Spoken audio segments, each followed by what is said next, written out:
నువ్వు దేవుడి చేతిలో ఉన్నప్పుడు నీకు అంటే ఇతరుల కంటే కూడా లోకంలో ఉన్న వాళ్ళకంటే కూడా నువ్వు దేవుడి చేతిలో ఉన్నప్పుడు నువ్వు ఒక ఫలప్రదంగా ఉండగలవు. దేవుడి దృష్టిలో నువ్వు నమ్మకంగా ఉండగలవు. అదే మన సక్సెస్ అనుకోవాలి. ఇక్కడ ఉన్న పిల్లలు నేను బహుశా కొంతమందికి తెలుసు అనుకుంటా, చాలామందికి తెలియదు. ఇక్కడ చాలామంది కొంచెం చిన్న ఏజ్లో ఉన్నారు. బహుశా ఇవాంజలిన్ ఏజ్ వాళ్ళకి నేను బహుశా తెలిసి ఉండొచ్చు. తర్వాత ఇక్కడ మన విజయ్ బ్రదర్ వాళ్ళ పిల్లలు కూడా అప్పుడు చిన్నవాళ్ళే,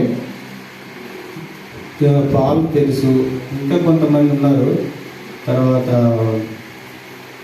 ప్రమీల సిస్టర్ వాళ్ళ అమ్మాయి, అప్పుడు కూడా అమ్మాయి కూడా చిన్నదే, అమ్మాయి కూడా బహుశా తెలిసి ఉండొచ్చు. మీకు గుర్తుందా? సో నేనేం కొత్తవాడిని కాదు, ఇక్కడి వాడినే. మనమంతా ఒకటే, ఒకే కుటుంబానికి చెందిన వాళ్ళు కూడా అవుతాం. కాబట్టి నేనేదో పైనుంచి ఊడిపడలేదు, నేను చెప్పింది ఏదో ఇది కాదు. కాబట్టి మీరేంటంటే మరి ఏదో అటెన్షన్ పే చేసి ఏదో గొప్పగా అంటే ఇదేం ఎక్స్పెక్ట్ చేయొద్దు. మీకు తెలిసిన మాటలే మీతో ఈరోజు పంచుకోవడానికి జస్ట్ నాకు దేవుడు ఇచ్చిన అవకాశం మాత్రమే. కాబట్టి మనము ముఖ్యంగా ప్రాముఖ్యత మన యొక్క ధన్యత ఏంటంటే మనం దేవుని కలిగి ఉండడం మాత్రమే. దాన్ని బట్టి మనం అతిశయించాలి తప్ప మనకున్నటువంటి బ్యాక్గ్రౌండ్, లేకపోతే మనకున్నటువంటి చదువు లేదా ఉద్యోగం అని ఇంకోటని కాదు. అయితే ఇప్పుడు మనకు తెలుసు, ఈ యొక్క కడవరి దినంలో లోకం చూసుకున్నట్లయితే చాలా విపరీతమైనటువంటి ధోరణిలో ఉంది. మనకి కడవరి దినాలు దగ్గరకు వచ్చింది అని కూడా మనకి చాలా సంకేతాలు మనం చూస్తున్నాము. ఇట్లాంటి సమయంలో మనం యూత్గా మనం యొక్క జీవిత విధానం ఎలా ఉండాలి అనే దాని విషయం మీద మనం ఫోకస్ చేస్తుండాలి. ఎందుకంటే మనము కేవలం మనం నివసించే ప్రదేశం కానీ, మనం నివసించే ప్రాంతం, మన ఇల్లు, తర్వాత మనం ఒకరు ఉంటే మన చుట్టూ 10 మంది కూడా మనం బయటకు వెళ్తే అండిలే కానీ దేవుడిని నమ్ముకున్న వాళ్ళు కాదు, దేవుడిని తెలిసిన వాళ్ళు కాదు. కాబట్టి ఆ 10 మంది ప్రభావం కూడా మన మీద పడుతూ ఉంటుంది.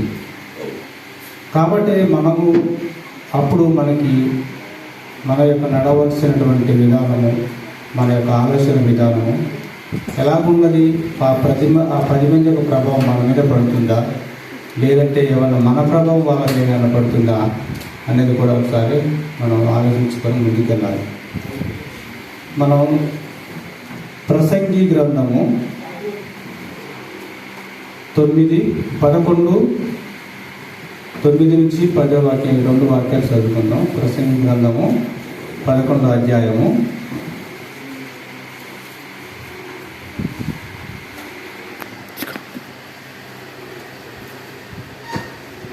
ప్రసంగి 11వ అధ్యాయము 11. యవ్వనుడా, నీ యవ్వనమందు సంతోషపడుము, నీ యవ్వన కాలమందు నీ హృదయము నీ సంతుష్టిగా ఉండనేమో, నీ కోరిక చొప్పునను నీ దృష్టి యొక్క ఇష్టం చొప్పునను ప్రవర్తింపుము. అయితే వీటన్నింటిని బట్టి దేవుడు నిన్ను తీర్పులోనికి తెచ్చునని జ్ఞాపకం ఉంచుకొనుము. లేత వయస్సును నడిప్రాయమును గతించిపోవుని గనుక నీ హృదయంలో నుండి వ్యాకులమును తొలగించుకొనము, నీ దేహమును నీ చెరుపు దానిని తొలగించుకొనము. చూసినట్లయితే ఇక్కడ సొలొమోను రాసు ప్రసంగి గ్రంథం రాస్తూ చాలా విషయాలు చెప్పుకుంటూ ఇక్కడికి వచ్చినప్పుడు యవ్వనస్తుల గురించి ప్రత్యేకంగా ఇక్కడ ఈ 2 వాక్యాల్లో చెప్పడం జరుగుతుంది. జనరల్గా యవ్వనస్తులో ఉన్న వాళ్ళు ఏంటంటే చాలా వరకు మన ఇప్పుడున్న పరిస్థితి కాదు, ఆ కాలంలో కూడా ఎంజాయ్మెంట్ అనేది ఒకటి ముఖ్యమైన విషయంగా భావిస్తూ ఉంటారు. ఏదైనా లైఫ్ని ఎంజాయ్ చేయాలి అనే దాని మీద ఒక దృష్టి పెడుతూ ఉంటారు. ఈ ఎంజాయ్మెంట్ అంటే ఏ రకంగా ఉంటుందంటే అదొక మన యొక్క చుట్టూ ఉండే ప్రదేశాలు బట్టి, మన యొక్క పీపుల్ని బట్టి, లేదంటే మన యొక్క ఏమంటుందానికి మనం పెరిగిన విధానం బట్టి, మన యొక్క ఫ్యామిలీ బ్యాక్గ్రౌండ్ని బట్టి కూడా ఉంటుంది.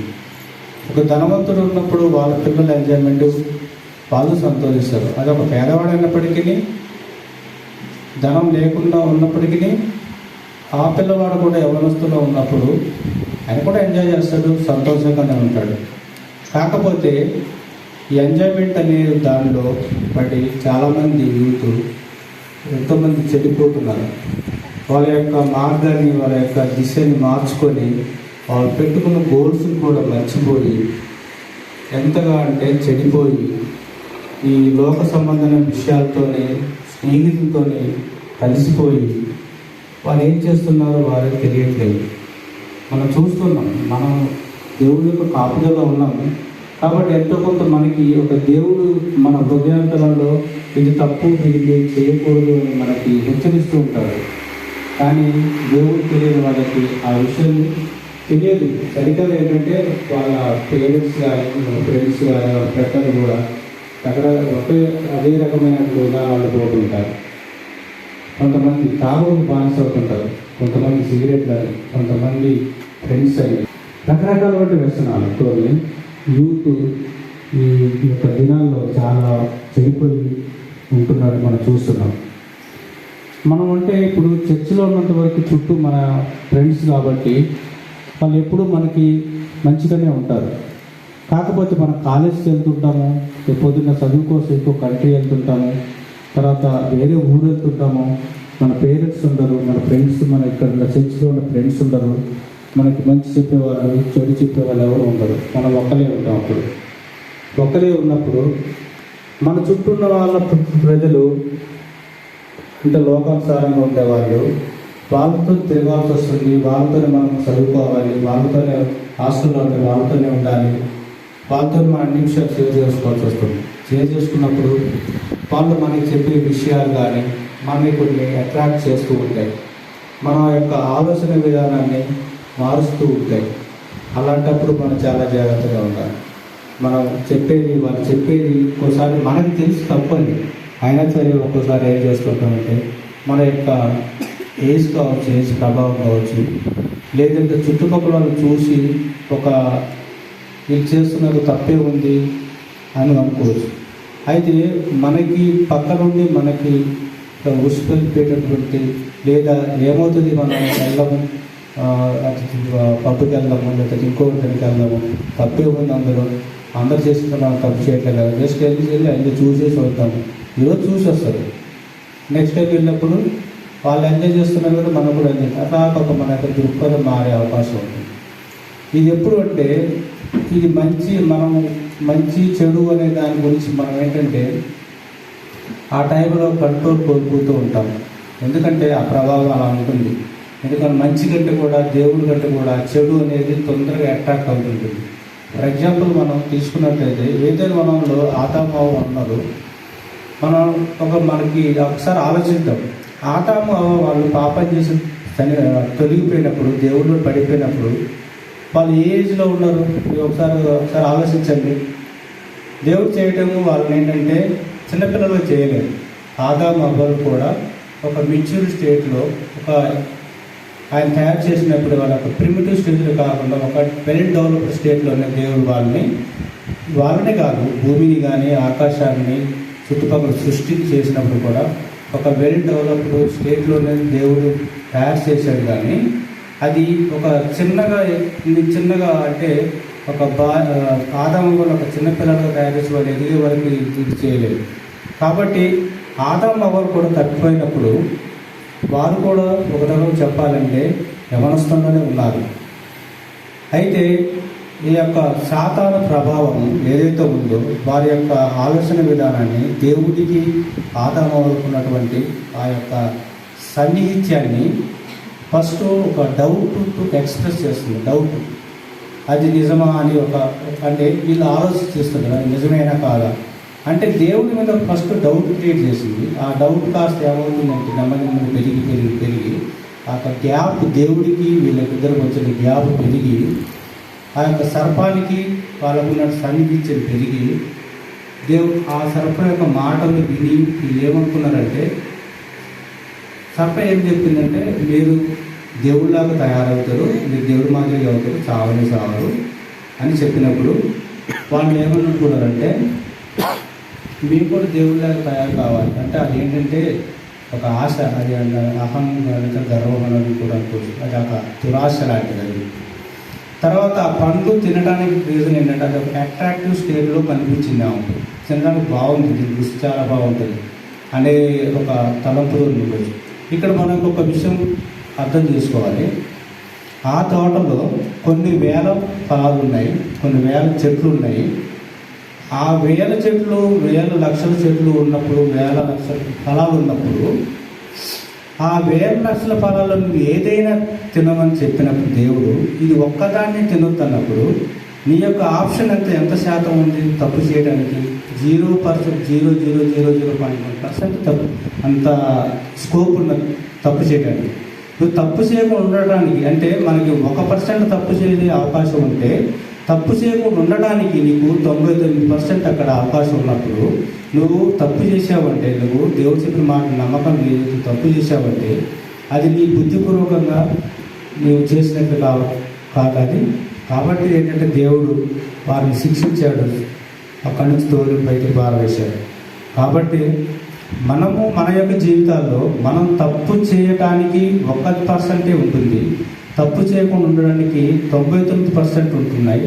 అయినా సరే చాలాసార్లు మనం తప్పిపోతుంటాము. కారణం ఏంటంటే మనం నమ్మిన దేవుడు కానీ, మన చెప్పిన పేరెంట్స్ చెప్పిన మాటలను కానీ, లేదంటే మన పెద్దవాళ్ళు చెప్పిన మాటలను కానీ మనము లెక్క చేయట్లేదు, వాటిని పట్టించుకోవట్లేదు.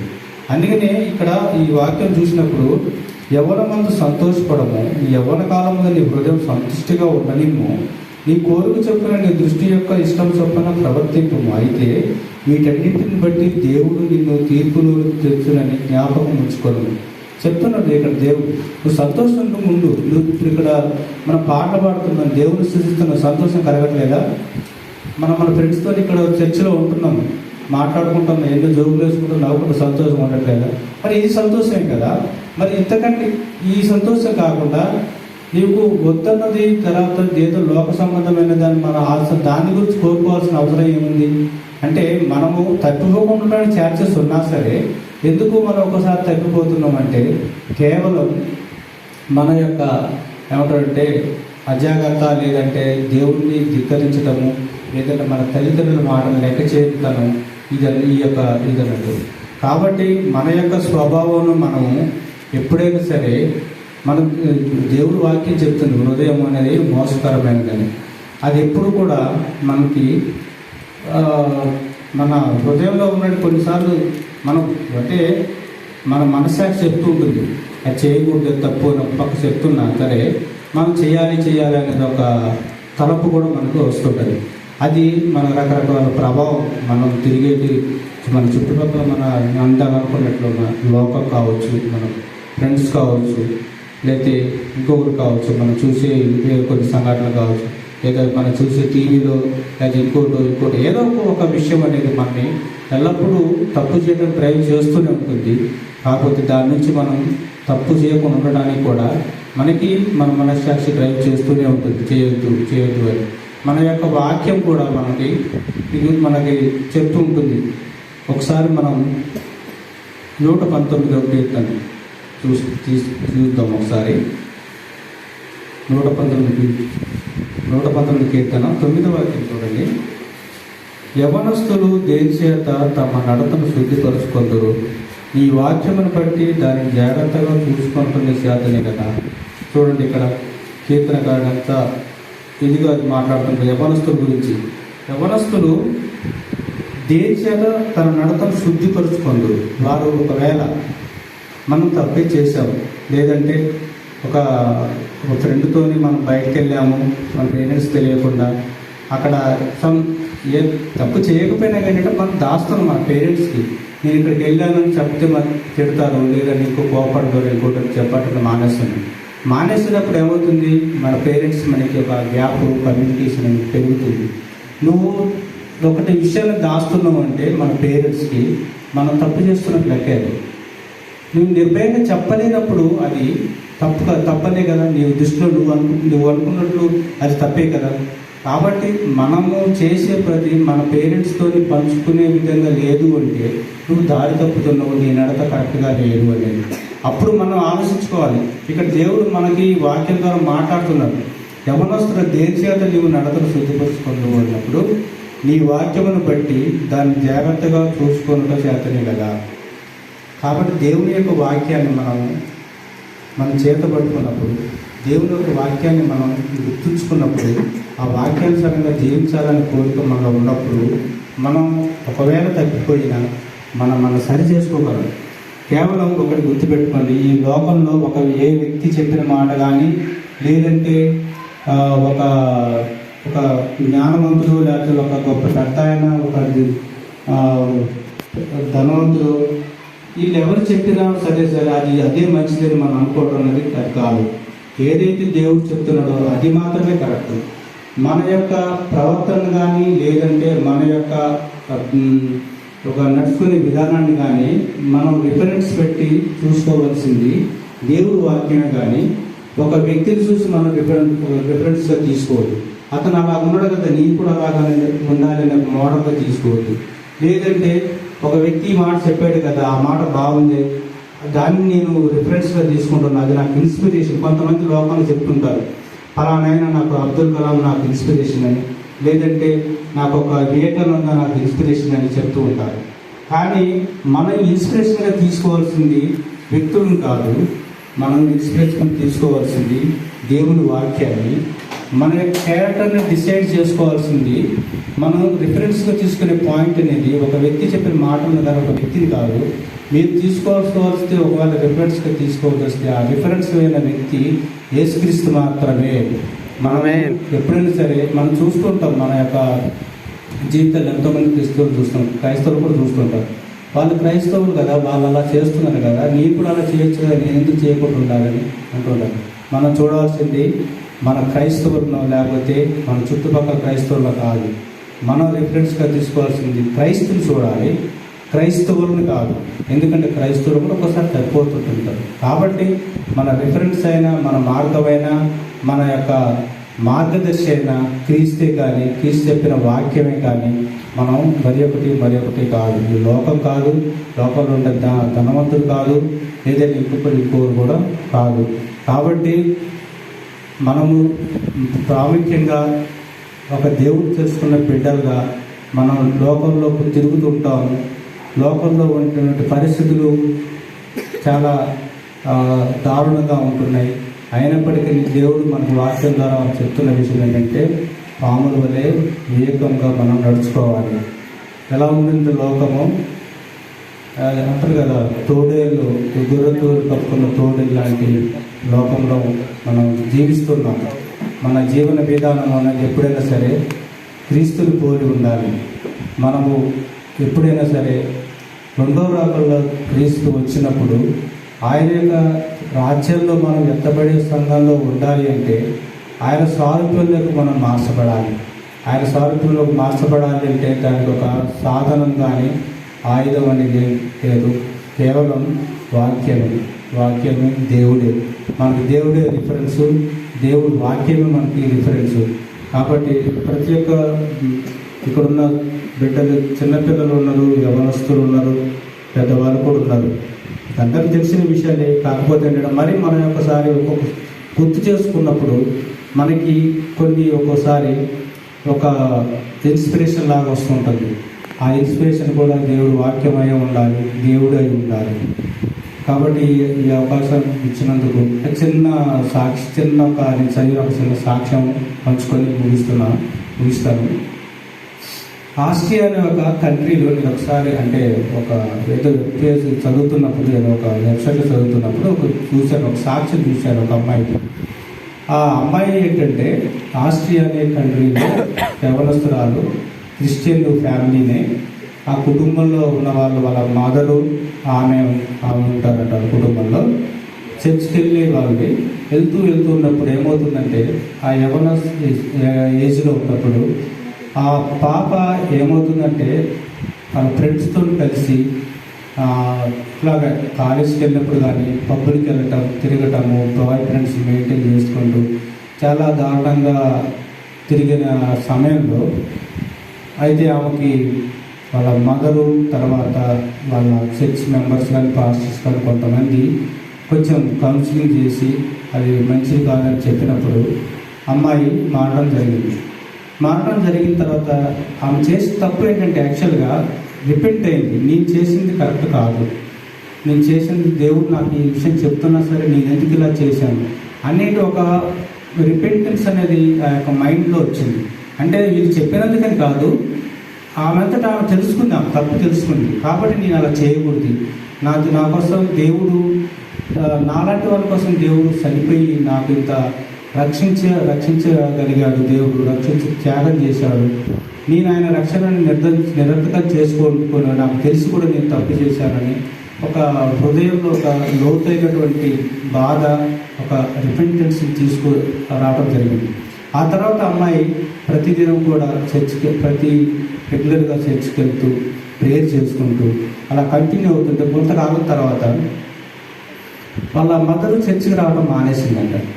చర్చికి రావడం మానేసిన తర్వాత ఈమె ఒక్కటే వెళ్తుంది. అయినా సరే వాళ్ళ మదర్ రాకపోయినా సరే ఈ అమ్మాయి ఒక్కటే వెళ్తూ అలానే కంటిన్యూస్గా కొంతకాలం గడిచిన తర్వాత ఈ అమ్మాయి రమ్మన్నా సరే నేను రాను, నాకు కొన్ని వేరే పైన చాలా పనులు ఉన్నాయి, నేను బిజినెస్లో కొద్దిగా బిజీగా ఉన్నాను, నేను రాను అని చెప్తుంది. కాకపోతే ఆ పరిస్థితులు ఏంటో అమ్మాయికి తెలియదు.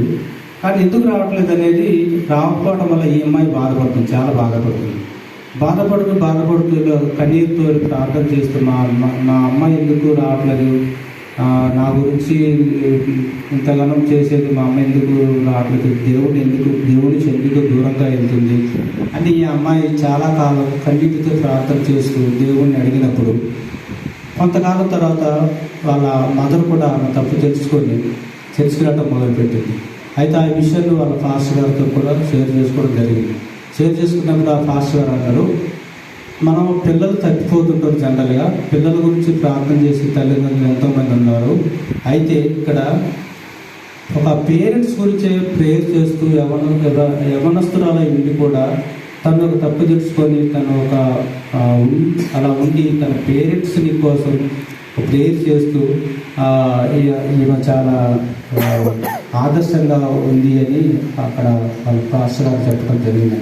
కాబట్టి మన యొక్క జీవితాల్లో కూడా ఒకసారి జరుగుతూ ఉండొచ్చు, మా ఫాదర్ రావట్లేదు, మా మదర్ రావట్లేదు, నేనెందుకు చర్చికి వెళ్ళాలనే ఆ అమ్మాయి అనుకోలేదు. అదే రకంగా ఏమో కూడా మానేయచ్చు. వాళ్ళ అమ్మ కూడా అప్పుడు నువ్వు వెళ్ళమని అడిగేది కాదు, ఎవరు కూడా నువ్వు ఎందుకు చర్చికి వెళ్ళిపోతే అడిగేది కాదు. కాకపోతే ఏమైపోతే వాళ్ళ దేవుని దూరమై పాపంలో పడిపోయి బహుశా వాళ్ళ రక్షణ పోగొట్టుకుని స్టేజ్కి వచ్చేవాళ్ళేమో. కానీ దేవుడు ఆ అమ్మాయి ద్వారా వాళ్ళ తల్లిని కూడా అలా దేవుడిని విడిపోకుండా తిరిగి రప్పించుకున్నాడు. కాబట్టి దేవుడు ఎప్పుడైనా సరే మనము ఆయనకి మొరపెట్టుకున్నప్పుడు ట్రూగా నిజంగా మనం రిపెంటెన్స్ అయ్యి మనం చేసిన తప్పున పండితులతో ఒప్పుకొని దేవుడిని మనం ప్రాధేయపడి అడిగినప్పుడు దేవుడు మన సమాధానం ఖచ్చితంగా ఇస్తాడు. మనము ఒక్కోసారి మన సమస్యలు వస్తుంటాయి, మన యొక్క బాధలు వస్తుంటాయి. బాధలు వచ్చినప్పుడు, సమస్యలు వచ్చినప్పుడు దేవుడు నన్ను వదిలిపెట్టాడను అనే ధోరణి కాదు. ఎందుకంటే ఆ సమస్యలు వచ్చిన దాన్ని మన వల్ల, అంటే మనం చేసుకున్న దాని వల్ల వచ్చి ఉండొచ్చు, లేదు అంటే మనం నిజంగా దేవుడు ఒకవేళ మనని టెస్ట్ చేయడానికైనా వచ్చి ఉండొచ్చు. ఏదైనా సరే మనం శ్రమల విషయంలో కూడా దేవుడిని స్తుతించాలి. అది ఎందుకంటే మన విశ్వాసంలోకి ఒక పరీక్ష లాంటిది కాబట్టి అది ఇంకా మన ఏంటంటే విశ్వాసంలో ముందుకి మనల్ని పంపిస్తుంటుంది. కానీ మనం ఒక స్టెప్ ఎక్కుతుంటాం కానీ మనం ఎప్పుడు కూడా దిగిపోయే పరిస్థితి ఉంటుంది. ఎప్పుడు అంటే దేవుడి మీద మనం ఆనుకొని దేవుడిని మనం విశ్వాసం మనకు స్థిరంగా ఉన్నప్పుడు మనం అటువంటి ఒక్కొక్క పై నుండి ఎక్కుతూ మన విశ్వాసంలో బలపడుతూ స్థిరపడుతూ ఆయన యొక్క స్వరూపంలోకి మనం మార్చబడవచ్చు. ఆయన రాకల్లో మనం పెద్దబిడ్డ సంఘంలో ఉండొచ్చు. కాబట్టి ఈ అవకాశం ఇచ్చినందుకు కాబట్టి ప్రతి ఒక్కరిని నేను మనస్ఫూర్తిగా కోరుకునేది ఏంటంటే మన ఎట్టి పరిస్థితుల్లో ఉన్నా, ఎక్కడికి వెళ్ళినా, మనం వేరే కంట్రీ వెళ్ళినా, వేరే దేశం వెళ్ళినా, వేరే ఒక స్టేట్ వెళ్ళినా, ఒక హాస్టల్లో ఉన్నా, మనం ఒంటరి వారనే కాకుండా మనకి ఎల్లప్పుడూ తోడుగా ఉండేది మన దేవుడు. మనకి ఏ కష్టం వచ్చినా దేవుడు చెప్పుకొని మీరైనా సరే చదువుతున్నారు, యవ్వనులు ఉన్నారు, మీరు హాస్టల్లో ఉండొచ్చు, ఒంటరిగా ఉండొచ్చు, వేరే ఒక స్టేట్లో ఉండొచ్చు, వేరొక దేశానికి వెళ్ళొచ్చు, ఎక్కడికి వెళ్ళినా మీరు ఒంటరి వాళ్ళు కాదు. దేవుడు మీతోనే ఉన్నాడు. మీరు అడగాల్సింది దేవుడిని. ఆ విషయం మాత్రం మర్చిపోకూడదు. దేవుడిని ఎప్పుడూ వదిలిపెట్టకూడదు. ఈ యొక్క అవకాశం ఇచ్చిన పాస్టర్ గారికి మరొకసారి ధన్యవాదాలు తెలుపుకుంటూ వస్తున్నాను.